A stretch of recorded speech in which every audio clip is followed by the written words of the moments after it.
All right, everybody. Hello. Thanks for tuning in. We are going to do our review of the Doctor Who New Year's special, Revolution of the Daleks. Here to join me are Stephanie and Abby. How you doing, Stephanie and Abby?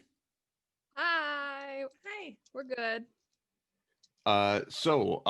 First impressions. What do we think about the special? Okay, Oof. just the special. I loved it. I mean, I thought it was a good story and I just missed everyone so much. It's just so nice to see everyone again. Yeah. Abby. Yeah, I really enjoyed it. I thought it was really good. Um that was the scariest the Daleks have been in a while. I think the like Dalek clones, those were pretty terrifying. Yeah, I Um found they were actually scarier outside of the show yeah, Yeah. definitely. for What about sure. you, Maui? Yeah, I really liked it. I have not been the biggest fan of Chibnall's run thus far. It never feels quite Doctor Who to me often, and this felt like the most Doctor Who episode of his run. It felt like the balance of action and comedy and drama that I love from the RTD era, which it feels like he tries to emulate but has never quite gotten the mixture right. It finally felt like they kind of cracked the code on this, and the emotional beats I thought really worked. I'm wondering if there is a romantic thread starting between Yaz and the Doctor. I found that very interesting.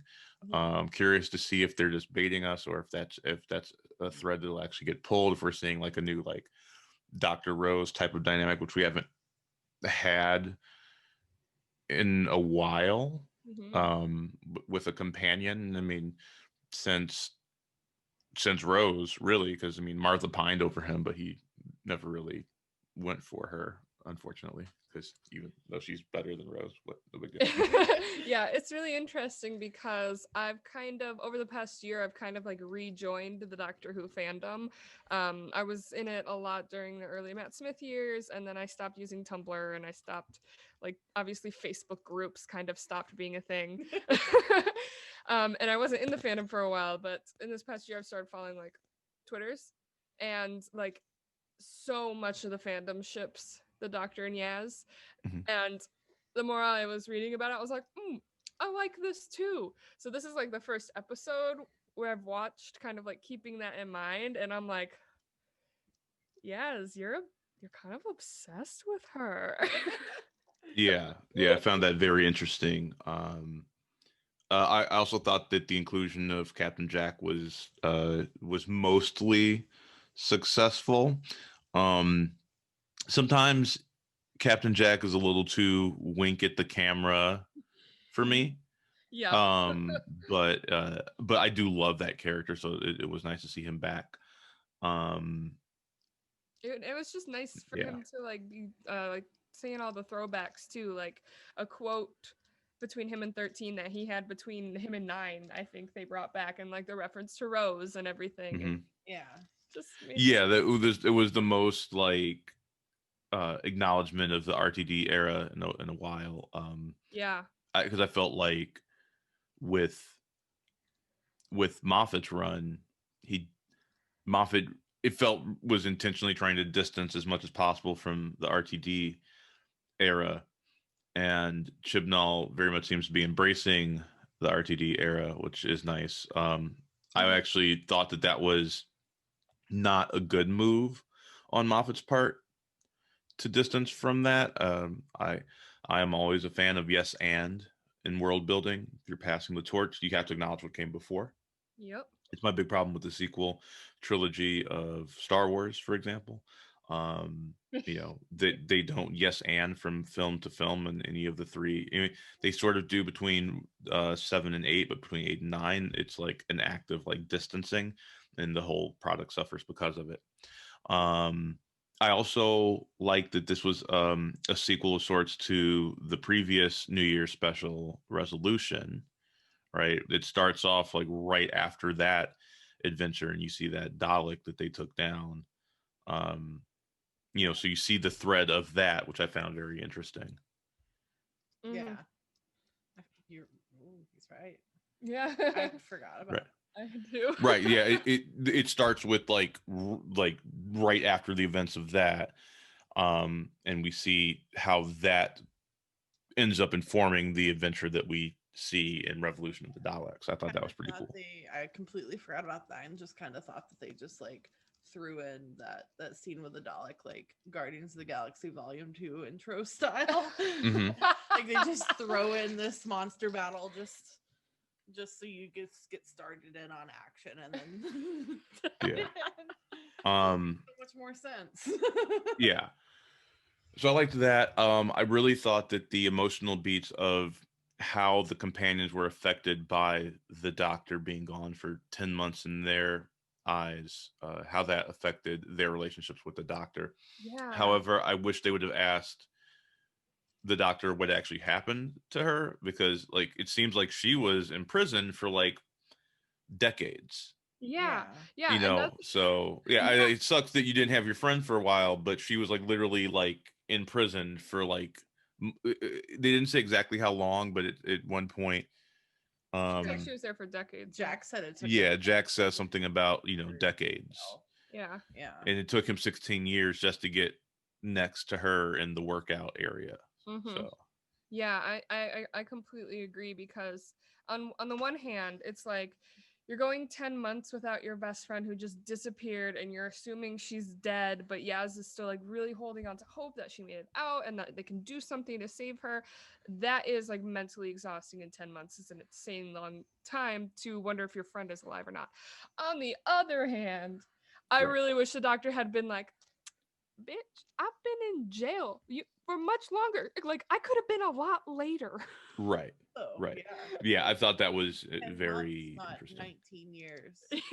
And Yeah. 4 psychiatrists like Yeah. Amy. Yeah. Right. Yeah.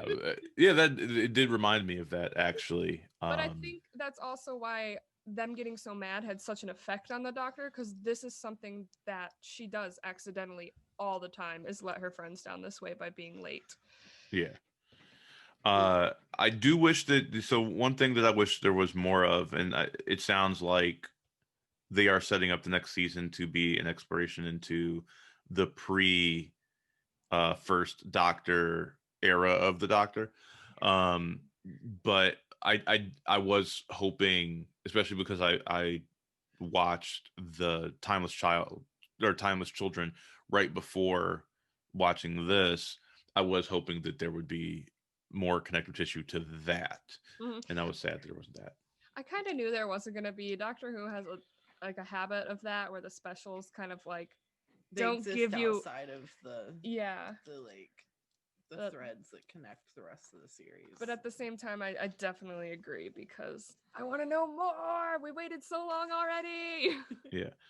In terms of performances, so I felt like I said, Jodie and the companions were great. Um, the the scientist that gets taken over by the Dalek, I'm trying to find his name. What was it? Leo. Leo was awesome. Yeah. Mhm. I kind of wish he was like the villain for the whole episode, because the Jack Robertson character I just don't like. Oof. It feels like he's in a different show. I love Chris Noth. I loved him in Sex and the City. He played Big. He also was on, was it Law and Order? He was on one of the procedural shows for a long time as well. Um, I love that actor, but I hate what he's doing in Doctor Who, and it seems like he's just going to keep recurring, and he's so hammy and like scene chewy in a bad way for me. Like it feels like he's on a different show for and that's like, if you're gonna make that choice, it's a bold choice to make, but you have to stick the landing, otherwise you're gonna stick out like a sore thumb. And he doesn't seem unhinged enough to be that Yeah. dissonant from the rest of the cast. Whereas like when who's the gentleman who's playing the master now? Or I was playing the master until he got I don't death remember, particled? but but he's fantastic. I know Yeah. we also watched The Timeless Children right before this, and the whole time I was just gushing over him. He's such an amazing actor, but Yeah. you're definitely right. He creates such a better foil. Hmm. I also liked the Theresa May analog, the prime minister. She was really good. And that was like one of those comedic beats I was talking about where her versus the Daleks, that scene was hilarious. I loved Yeah. that. Yeah, and it does feel like a throwback to the Russell T Davies era with the kind of political pretend political people we're seeing. Yeah. I like that a lot. Yeah. It made me think of Harriet Jones, prime Yeah. minister. Yeah. Yeah. I'm sure you know who she is, but that's a joke. These are the jokes, kids. Come on. Yeah, so yeah, I thought like performances across the board were good. I also want to touch on the fact that two of the companions did leave Mhm. in this episode, and I thought that that was handled really, really well. Yeah, that earlier in the episode, I was gonna say this earlier. Earlier in that episode when the doctor and um Ryan had that little talk, like sitting down in the TARDIS, it feels like we have not gotten enough moments like that with these companions. Yeah. And it was so nice just to see the doctor need her friends instead of her friends needing the doctor, you know? Yeah. I thought it was a really beautiful moment, and you could Yeah. definitely tell that it was leading up to their ending. And yes, I think their goodbye was also. Yeah. I'm really sad to see them go because I really liked both of them. Abby, I'm sorry, that's picking up on the mic. Oh, I'm so sorry. The rattly So thing. sorry. No, it's okay. um I really liked them, but I really respect that they're leaving on their own terms and not dying or getting left in another dimension or Yeah, because Yeah. Stephen Moffat did that with everyone. yeah. Like, Moffat kill either you die or you get ripped away from everything that you love Yeah. or you become the doctor yourself. yeah, we've been watching a lot of Clara episodes too. As the contrast is very obvious. But that's a Yeah. whole nother episode we could talk about. Oof. Yeah, that got on my nerves They're with on the Moffat. side right now. Yeah, don't get me started on that. The moment with um Ryan and Graham and the bike, as he's still trying to overcome his what's it called, dyspraxia, I believe. And when they both see the grandmother, Yeah. that brought me to tears. Yeah. I was like, this is cheesy, but in a really beautiful way. Yeah. Yeah. And I just watched the first season of Broadchurch, and it very much reminded me of the end of that. It feels like that's a tool in Chibnall's toolbox, No, no. where Danny pops up at the end. I haven't seen it. No spoilers, please. Oh, no spoilers. I'm not telling you, but Danny, you just see an image of Danny at the end, like after the mystery is solved. I won't say who did what to who, but that's the entire show is about who killed Danny. But you see an image of him at the end, Okay.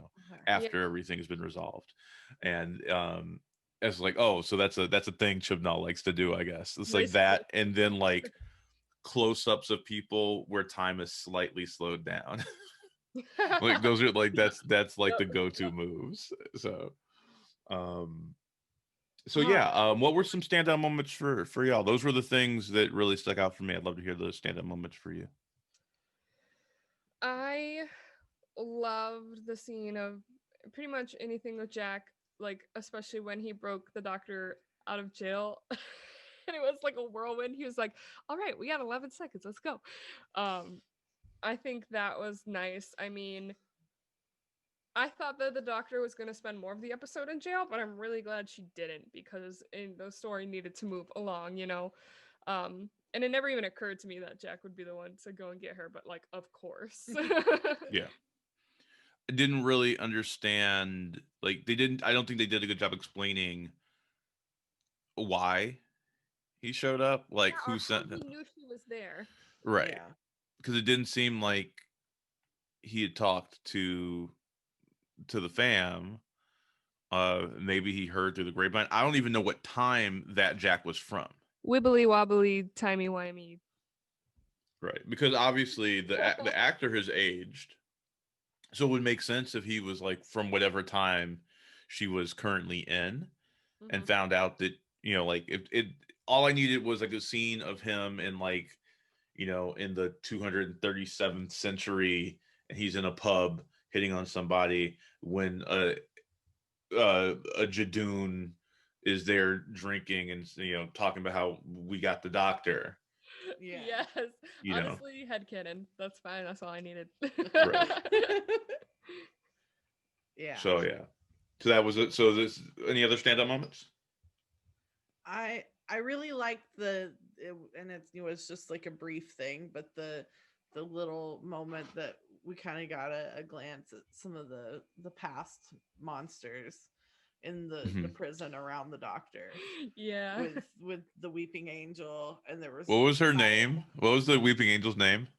Angie? Was it Angie? I think it was like Angie or Angela or something. Yeah. Yeah, she's like, "Hey, Angie," and she's like, "Ah," it's like, "Okay." You're like, I thought that was hilarious. Or Bonnie and Clyde, which was, I believe, an ood and a Sycorax. Yeah, that's what it looked like. I was like, so like they're like a couple. Like that was super cute. Go for them. Go for Yeah. them. Yeah.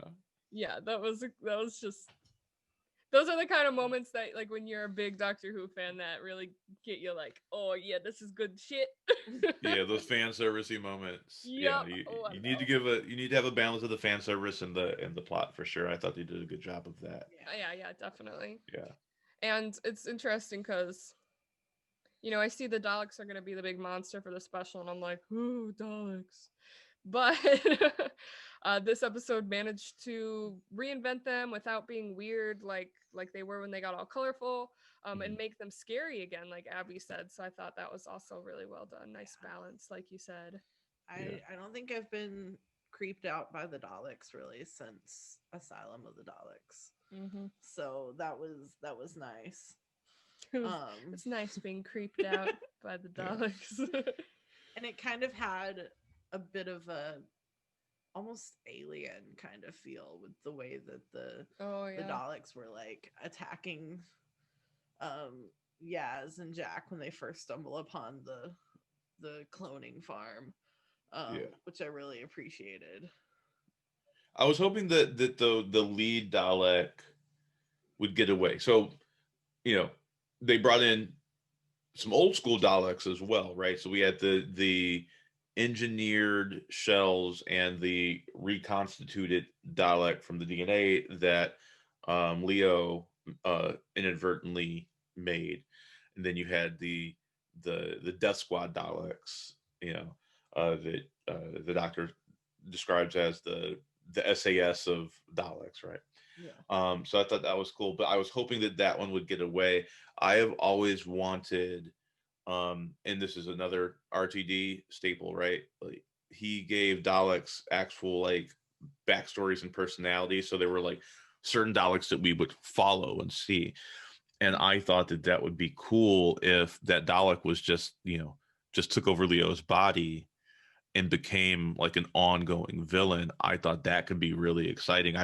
So I was actually hoping that would happen, that Leo Dalek would get away and become an ongoing bad guy. Yeah. I thought that could be really cool. Yeah. And like I said, not being in the shell made it so much more interesting. And like, think of like a Dalek that doesn't necessarily have the weaponry, but has like the smarts and the abilities. It's almost like a dark mirror of the Doctor, but in a way different and distinct from like the Master or the Valiant or any of the Time Lord equivalents of that. What about a human Dalek? you know, that's Yeah. finding other ways to sow destruction. I thought that could be very interesting, especially because there was this other TARDIS lying around. Like, oh, what if Leo Dalek gets a TARDIS and becomes an evil doctor, basically? So that could be cool. But it didn't happen. But that was like in my head, that's where I was hoping it would go. Yeah, sounds like you gotta write that fan fiction, Maui. I know, right? I wonder if they are gonna do anything with the fact that there's another TARDIS. Well, they destroyed it by the end, but there is one more. Crunch, crunch. Yeah, there is one more though. Yeah, so. she left it in the tree. The one. tree, and that's somewhere in the future. But so that could potentially happen for sure. There's just a TARDIS sitting out there somewhere, just sitting and waiting. Yeah, being a tree. Anything or anyone could stumble across it. Mm-hmm. That I think would be really interesting. That could be an interesting way if they do decide to be like, oh, the master actually survived the events of the season finale. Yeah. Yeah, I'm wondering what happened with the master. How many times can the master like evade like obvious death? Did they even ever explain how we got this master? Like, no, and I don't think they really explained how we got Missy either. They did explain how we got Missy because I just watched part of that episode. No, they explained how we got John Sim back. Right, we see how John Sims comes back, but John Sim like master goes off into the whatever with the Time Lords and gets destroyed at the end of that, right? They did explain that. But then Missy somehow appears, and I don't remember getting a decent explanation on how that happened. I don't remember. I'm gonna be honest, pretty much all of Capaldi's time I was watching half asleep on a megabus. So I need to rewatch those to even have any idea of anything. Yeah. Going on. I was really enjoying her, but yeah, I liked Missy, but I wanted to know how she got there, and I like this master. I want to know how he got there. Like, I want to know how these things happen, and like, why did Missy go from being a finally like rehabilitated, good version of the master to just being evil and crazy again? Oh my god, so like that's fine, but just show your work. Don't just say like, oh no, all that character progression is null and void. I mean, I guess I could see how all the information that he presented to the doctor in the season finale could be what turned him back to being crazy and evil. So, could be, but then once again, like, how did he get that information? Like, we don't even know how he got that information. Yeah, that's true. Or how he was on Gallifrey. Like, I'm sick of like not getting that information. Maybe there's some Big Finish recordings that fill in the blanks, but to the best of my knowledge, that those are unexplored, stories. So, so two things. First, I would like to know what you rate this out of 5 on the dope scale. 5 being perfection. And then I'll go to the second thing. So let's start with you, Abby. What was your rating of this episode? I'd give it a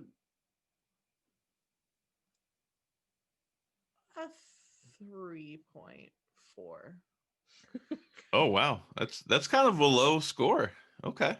I mean, it sounds low because 3 is a small number, but in 1 to 5, it's like middle. It's like an okay, right? It's not The Girl Who Waited, but it was an enjoyable episode. Mm-hmm. So yeah, it wasn't perfect, and there was no Karen Gillan, so it loses points for that. But I mean, this is long after Amy Pond's era, so I don't know that it should get dock points for not having someone who's left the show. Episode that doesn't have Karen Gillan loses points for not having Karen Gillan. All right. All right. But it was enjoyable, and it was the goodbye companions episode that made me the least sad, I think, Yeah. because they left on such good terms. So it gets points for that too. Okay. So yeah, Steph? 3.4. Okay. I would give it a 4 out of 5. I really enjoyed it. I thought the plot line was solid. I think the characters were solid. I laughed. I fangirled. I I got really sad. I didn't quite cry, but I got really sad. And I had my moments where I was like, this is why I'm a Doctor Who fan. And I think that is what we all search for when we go into a Doctor Who episode, obviously. That being said, it was like I don't want to be like it did have Karen Gillan in it. It wasn't like a top tier episode. It was really good. It was better than the majority.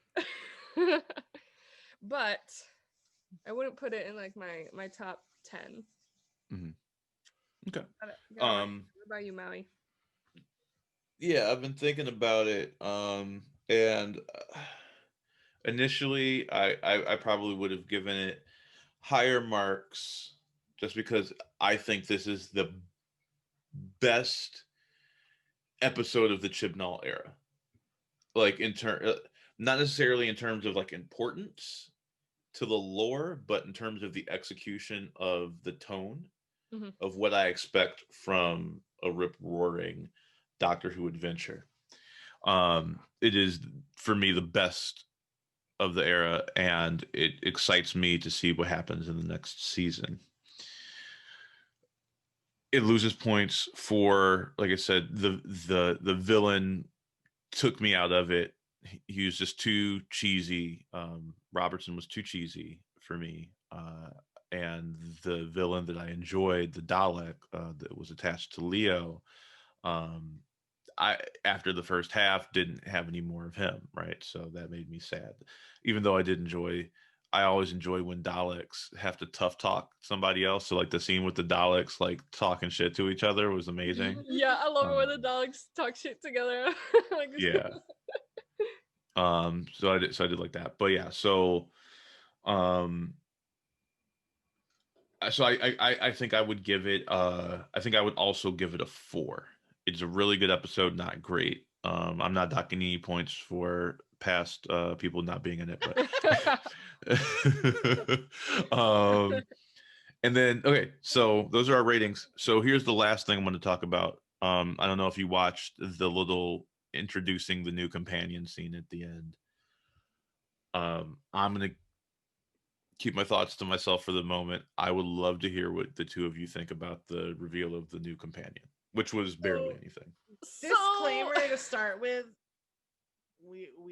I don't know about you at least, but I'm not familiar with the actor. So I don't have any like prior knowledge to be excited or upset about based on who it is. Yeah. So there's that. Like I don't have any familiarity. Yeah, it was not like that shock factor for us. Right. So I was so excited for it just to be Yaz and the Doctor. I was like, 2 ladies in the TARDIS, rocking it out. Maybe they're gay for each other, maybe they're not. Either way, it's gonna be great. There's gonna be no white men. It's gonna be awesome. And then at the end of the episode, they say, stay tuned. We're introducing a new companion. I'm like, bitch, you already have a companion. You don't need another one. Yeah. So. And not only that, but, seemingly here's a cis white het male. Yeah. Did we need that? That's what I'm saying, Maui. I'm having very strong feelings about this. So similar. So I had similar feelings. I was kind of shocked. So John Bishop, I'm looking him up now. He is a British comedian, former footballer, played for Hyde and Southport FC. I don't know that I've seen him in anything. He looks familiar though, so maybe I have. I'm looking at his stuff here, but I've yet to find what I would know him from. With the direction that the show has gone, Noticeably more POC, making the Doctor gender fluid, seeing where it was leaving off with Graham and Ryan leaving. And like I said, like I was picking up on more of a romantic leaning now between Yaz and the Doctor that I don't think I necessarily noticed before. I was excited to see where it was going. Are we going to see the show kind of evolve into something more outside of the cishet norm? That's exciting to me, because why would we have to stay in that box for an alien that is thousands, maybe tens of thousands of years old at this point? We have no idea with this new information. So seeing that gentleman, John Bishop, as a new companion, felt to me like, okay, it's okay, white male fandom, we're still going to give you your square-jawed action hero. Exactly. Exactly. Yeah. And I don't think it needs it. I felt like it left a bad taste in my mouth after a really good episode. And I definitely agree. Because it wasn't part of the episode, I did not let it affect my rating of the episode as a standalone piece. But if I were including that in there, it would go from a 4 to a 3.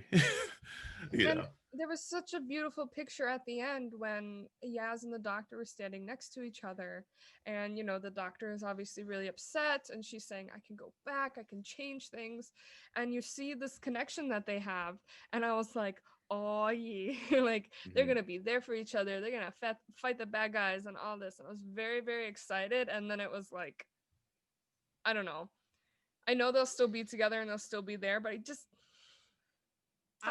my concern with it too is they've got an actor who looks to be closer to Jodie Whittaker's age, and I'm worried that they're gonna try to put him with the Doctor now. I don't even think about that. Yeah, that's my concern. I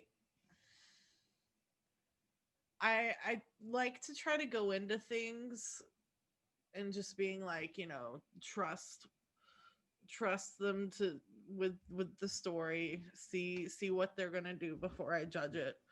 But this one's really difficult to do that with. Yeah. It felt so dissonant with what we just saw in the previous scene. I was just like, why? Yeah.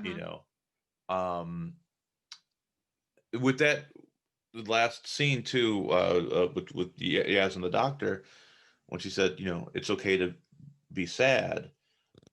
What I was hoping, and in my head canon, what happened was when she said that, like she just, unconsciously just like took 13's hand,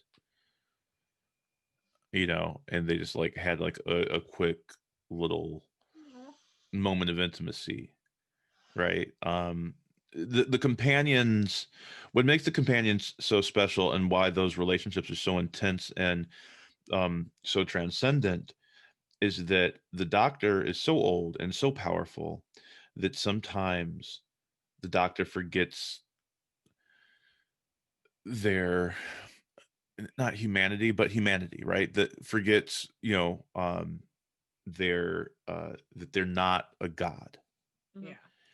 And the best companions remind the Doctor of that, right? That's why the Doctor loves humanity.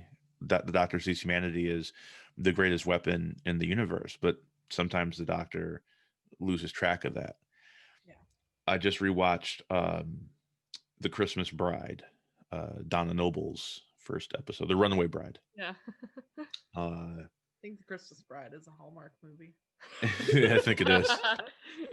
But at the end of that episode, like, right, he's destroying the Arachnos, and there's flames, and there's this like look of rage in his eyes, and he's not stopping.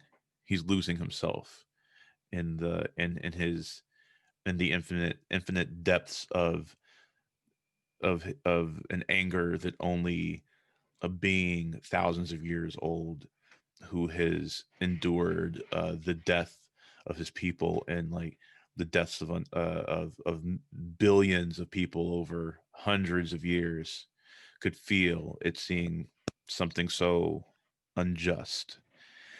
And Donna's like, no, hey, you can stop, and pulls him back.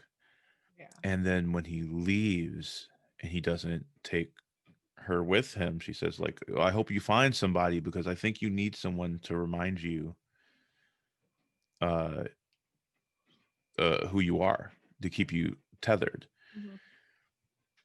That's what's special about that. And I was really excited to see a more focused season.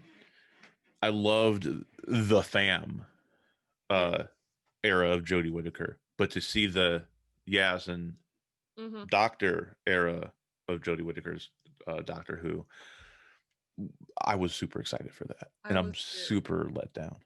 Yeah. Yeah. Yeah, me too. I saw on Twitter real briefly that this other companion might not come in for a few episodes. So I'm like, now I'm just holding out for like 2 episodes of just Yaz and the Doctor. That's all I Right. want. Oof. And I'll reserve my final judgment until the guy is actually on the show. But Yeah. like I said, what it looks like, I think, is kind of insulting um, what we've established already. Like, there's no need to bring that other person in, Mhm. as Yeah. far as I can tell. Maybe I'll be wrong. Maybe I'll love the new companion, and Yeah, we were hopefully, I had the same feelings about Graham Yeah. when I saw that reveal. I was like, this is really great, but why do we have to have the token white guy? But we of course we ended up really loving him, so I love Graham. I Yeah. love Graham, and I love that. Like when Ryan left, Graham was like, "Hey, I do still want to do this, and I love this, but I don't want to miss what my grandson is going to do. I want to be there to cheer him on." Yeah. Like that's something special, Yeah. right? Like that was so special. Like he turned away from the infinite possibilities of space to be with his grandson. Yeah. His grandson, who never quite appreciates him, but he just quietly cheers him on and supports him. And like, I love that. That's why I loved that scene with him in the Mhm. Yeah. in the bike. And yeah, And I mean, I think Graham was a very well like the kind of character that he was what I think that bunch needed Mhm. too. And I think at this point, and that's one of the things I'm nervous about, is there's not really something else that I feel is going to really be missing, at least yeah, with the personalities that we have currently established with 13 and Yaz. Like, without, I mean, Graham and Ryan really complimented them, but we don't need to, like, I don't think that they would try to replicate either of those characters. right. So like what else could there's nothing else really that they need Hmm. with them on the TARDIS. And with So the that's what I'm direction that it seems like they're taking the two main characters now, it feels like what they're setting up is some sort of disruption to that duo, Mhm. because Yeah. it feels like it's going toward this more intimate route between the two of them. yeah. Maybe I'm reading into that, but I thought it was pretty evident that that's where it No, was I mean, going. I had the same thoughts. Yeah. So yeah. So that's our review of Revolution of the Daleks. When the next season starts, which I don't think will be until like mid to late 2021, Yeah, they're still filming. unfortunately. We will be reviewing all of them. I'm sure we'll figure out some Who content to do over the course of 2021. I'm thinking maybe doing um post-mortems on 9, 10, 11, and 12. I think that could be a lot of fun. Kind of talking about the arc of their tenures. highlights and lowlights and things like that. So Talking about Karen Gillan again. yeah, then we can talk about Karen Gillan for sure. Yeah, so that's something to look forward to for 2021 content for Doctor Who. And be sure to check out on the 15th. We'll be reviewing the first episode of WandaVision on Disney Plus, so be on the lookout for that. Also, be sure to check out some of the other content on the Reflect YouTube channel.